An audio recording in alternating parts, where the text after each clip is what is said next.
Welcome to our deep dive today. We're tackling a really tricky subject, how abortion bans are impacting women's health. And we're seeing kind of a concerning pattern in some states. It's raising questions about how open they are and like what the real price of these laws is. Yeah, it's super important. You're spot on about transparency. Having the right data is like the foundation to understand how a policy truly impacts things, especially when it comes to healthcare. For sure. Our main source for this deep dive is an opinion piece from MSNBC. It's December 2024 by Susan Renkunas. She's a freelance reporter, focuses on abortion and all that reproductive health stuff. Brancunas, right. She actually uses some pretty intense investigative reporting from ProPublica, gives us a look into what's actually happening out there after Dobbs. Yeah, it's kind of wild. Renkunas starts with this, well, really sad story about Portia Ngumezi, a woman in Texas. She died after a miscarriage. Yeah, her case, it really makes you think, like, could her death have been prevented? Did the state's abortion ban have anything to do with it? It's heavy stuff. So she was 11 weeks along, miscarrying, and she had already lost so much blood she needed 2 transfusions. And then there's this procedure, a D&C. That could have helped, but it got delayed. Can you, break down what a D&C even is and why it matters in this case? Sure. So D&C, it stands for dilation and curettage. Basically, it's a common procedure. In gynecology, they open up, dilate the cervix, and then they remove the lining of the uterus, either scrape it or suction it out. When someone has a miscarriage, a D&C is, well, often necessary to, get rid of the remaining tissue, helps prevent complications, hemorrhaging, things like that. So in Portia's case, why was this procedure, which could have saved her life, why was it delayed? That's the million-dollar question, right? The ProPublica report, it suggests that the medical staff, well, they might have been worried about breaking Texas's abortion ban. It's scary to think about. They did give her medication to try and stop the bleeding, but only 3 hours later she died from the hemorrhaging. ProPublica had over a dozen doctors review her case, and they said a D&C most likely could have saved her life. Her story it shows how tough it is for healthcare providers now. They're caught between what they know is medically right and the fear of breaking the law. It's a horrible situation all around, and the state's response, it's awful. The Texas Maternal Mortality Review Committee, the MMRC, they decided not to look into ANY pregnancy-related deaths from 2022 and 2023.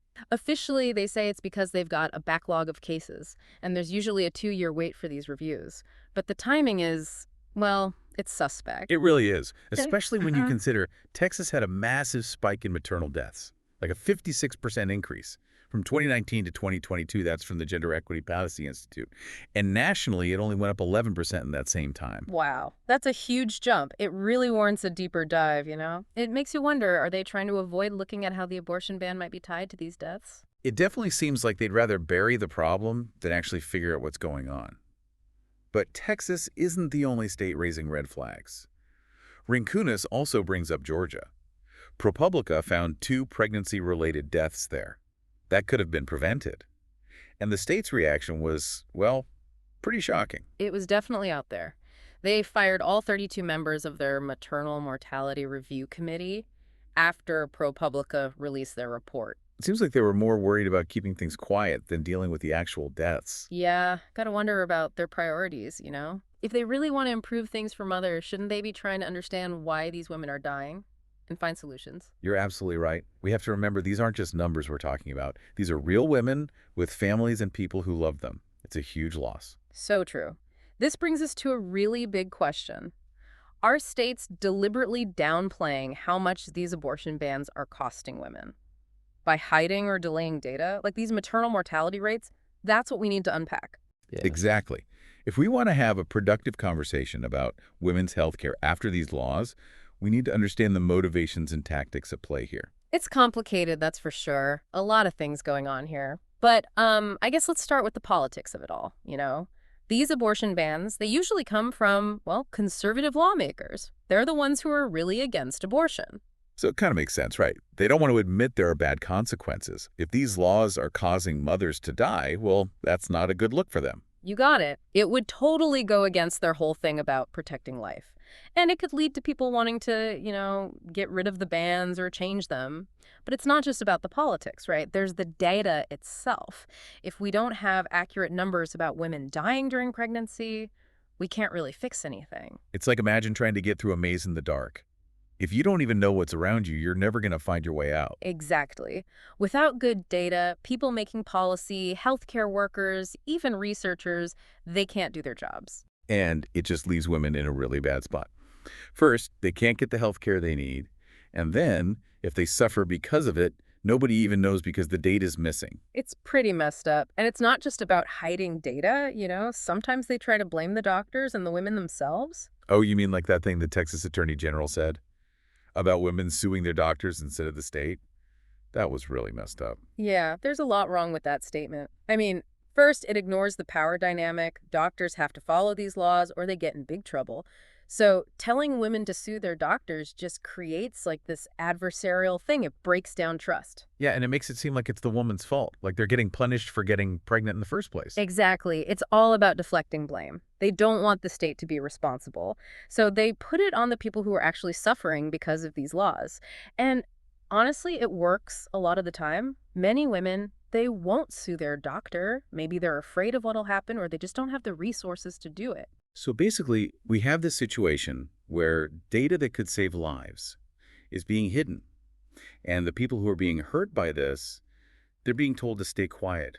It's pretty bleak. Yeah, it is. But there are people fighting back. Groups like ProPublica, they're doing amazing work, exposing these injustices and making sure those in power are held accountable. It's true. Their investigations are giving a voice to the people who are being silenced. And it helps others to speak up too. And that's what we need more of, right? More whistleblowers, more journalists, more people who are willing to, challenge the system and demand better for women's health care. You're right. And we need to do our part too. Pay attention. Ask our elected officials the tough questions and hold them accountable for what they do. Totally agree. And remember, this isn't just about abortion. This is about access to all kinds of reproductive health care. Right, like dealing with miscarriages, prenatal care, postpartum support. It's all connected. It all comes down to recognizing that women's health is part of everyone's health. When you restrict access to care, it affects everyone in the end. So what can our listeners do? How can they get involved and make a difference? Well, first things first, stay informed. Read articles from reliable sources, places like ProPublica, MSNBC. Follow the organizations that are working for reproductive justice. Learn about the issues. And knowledge is power, right? The more we know, the better we can fight back against misinformation and advocate for change. You got it.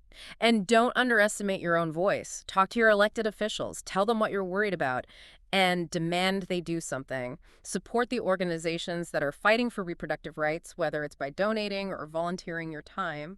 Everything counts. Even the small things can make a difference. It's a marathon, not a sprint. That's the truth. We have to be persistent, never give up. We have to keep fighting to make sure women get the health care they need and deserve.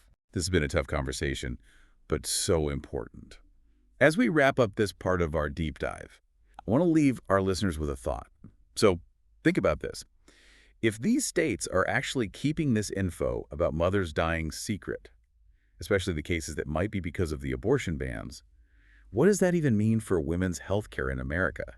It's, well, kind of scary, right? Yeah, no kidding. It's like if we don't even know what's going on, or even worse, the information we're getting is messed up, how can we make good decisions about healthcare?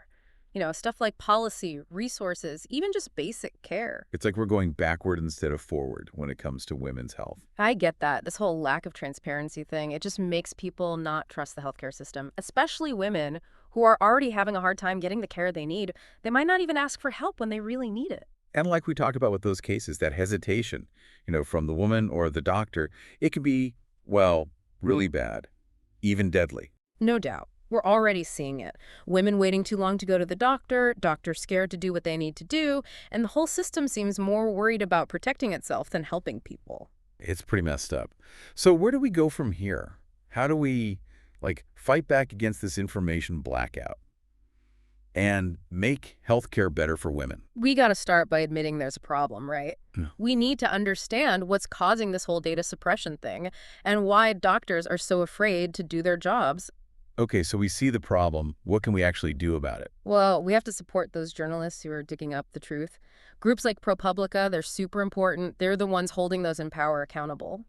So donating, subscribing, sharing their articles, all that stuff helps. Every bit counts. And we got to be loud about wanting transparency. Tell those elected officials to get their act together. They need to collect the right data and tell us what's going on with these maternal mortality rates. Don't let them ignore it. So basically, speak up. What else? Support those organizations out there, the ones actually providing health care to women. They're the ones doing the real work, Yeah. fighting for women's rights. Got it. Support the organizations. Anything else? Just talk about it. Tell your friends, your family, everyone. Don't keep it a secret. Challenge the misinformation out there. Keep the conversation going. Right, so people know what's going on. The more people understand how bad these policies are, the more likely things will actually change, right? Exactly. This isn't just about women. It's about human rights. Everyone deserves good health care. And that's definitely worth fighting for.